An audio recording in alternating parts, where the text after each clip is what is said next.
Hi, this is Shannon. This is Cycle 1, Week 8, tin whistle. I wanted to make a few videos just focusing on the tin whistle since that's what we're doing for fine arts starting with Week 7 through Week 12. So if you missed my first video on it, go watch that one first about what we did with tin whistle the first week. We study the tin whistle in all 3 cycles. So Cycle 1, Cycle 2, and Cycle 3 and do the same thing. So you can definitely apply any of the things I talk about in this video to Cycle 2 and Cycle 3 as well. So if you are new to my channel, I am a homeschooling mom of 3 little ones, 5, 3, and 1, and we do classical homeschooling, and I get to tutor the Abecedarians, so the younger kids, so the 4 through 6-year-olds, and I love it. It's really fun. So these ideas will be with them in mind, but you can definitely adjust things if you have older kids. So this is our second week, and we are focusing on dynamics for this week. First, today I'm going to tell them we're not going to use our actual tin whistle quite yet, so we're going to put it on its bed. So I made these little bed designs that they have different patterns. The kids can choose one and decorate it, and it's just a good visual. We're going to lay the tin whistle on its bed and put it on the table. Or if that's still too tempting for the kids, you can have them put it on the floor under their seat, or have some of the moms keep them until we're ready. So first, I want to review what the parts of a tin whistle are, because that's what we did last week for week 7. So you as a tutor can show your tin whistle. They don't need theirs yet. They can just watch you. You can say, who remembers what this little hole is called? That's the fipple. Who remembers what this part is called? That's the barrel. That's right. And then we've got the mouthpiece. Who remembers how we number the finger holes? Yeah, we start at the top or by the mouthpiece. So 1, 2, 3, 4, 5, 6. And which hand do we put on the top? Left, right hand? Notice I have my tape on my left hand. We put the left hand on top. So I like to have that, and I'll give some tape to the kids when we get to that point to help them remember to put their left hand on top.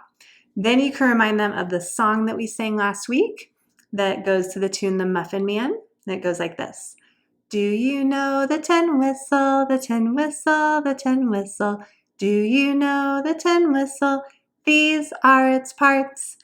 Barrel, fipple, mouthpiece, finger holes.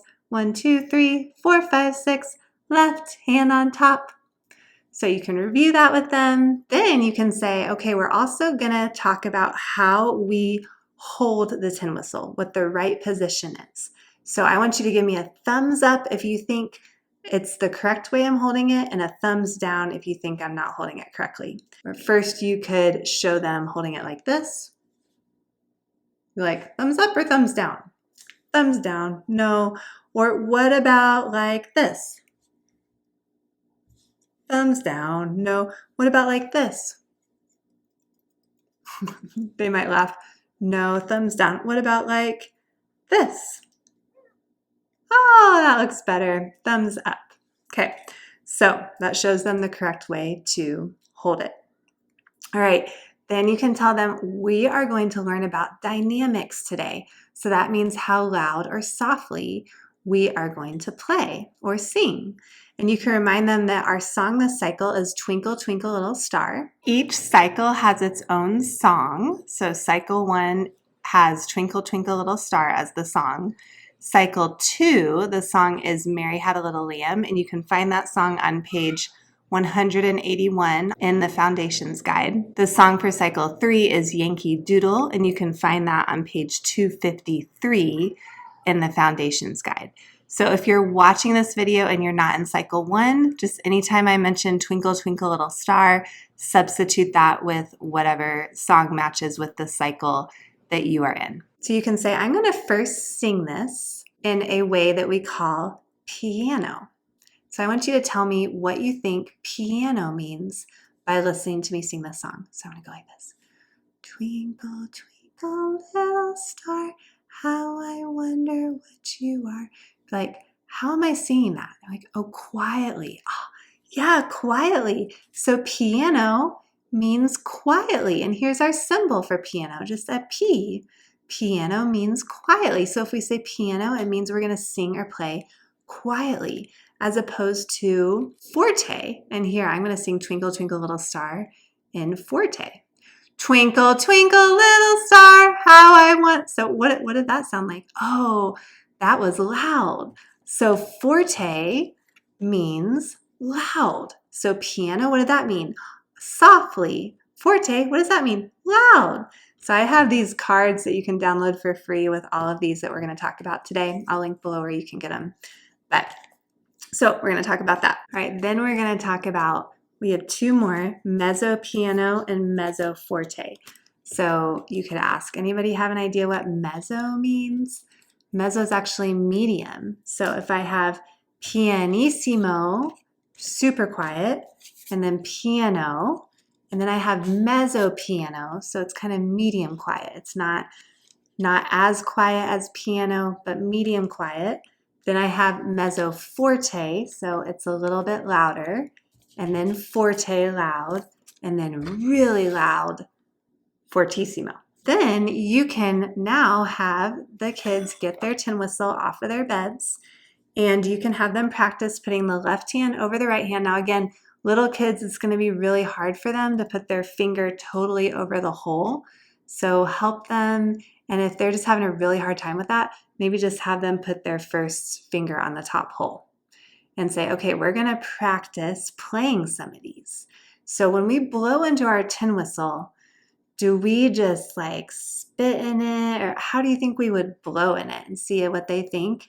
Can say, okay, do you remember, how do you blow out a candle of a birthday cake? Do you go really hard? No, usually you go not super like gentle, but like a medium, so it blows out the flame but doesn't like spit all over the cake. So that's kind of how we're going to blow into our tin whistle. You can have them practice. Okay, now we're going to try to blow just really quietly, like piano. So like, see if they can do that. And then maybe even quieter, pianissimo. And then maybe like medium, so mezzo piano. Maybe mezzo forte, so a little bit louder. And then let's do loud, forte. And then really loud if you want to brave that.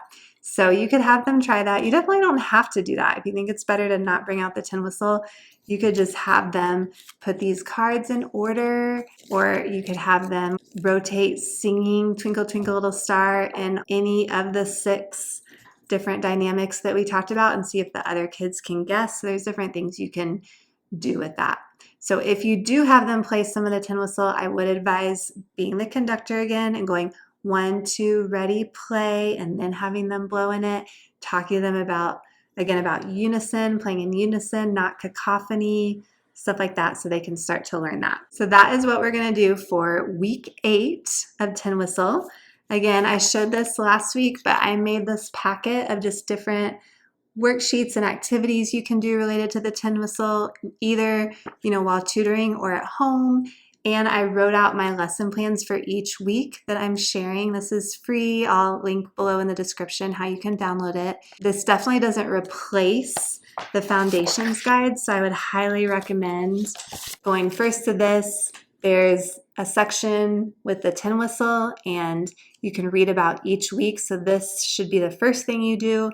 And then if having some additional resources would be helpful, you can use this. See my description below for how to download it.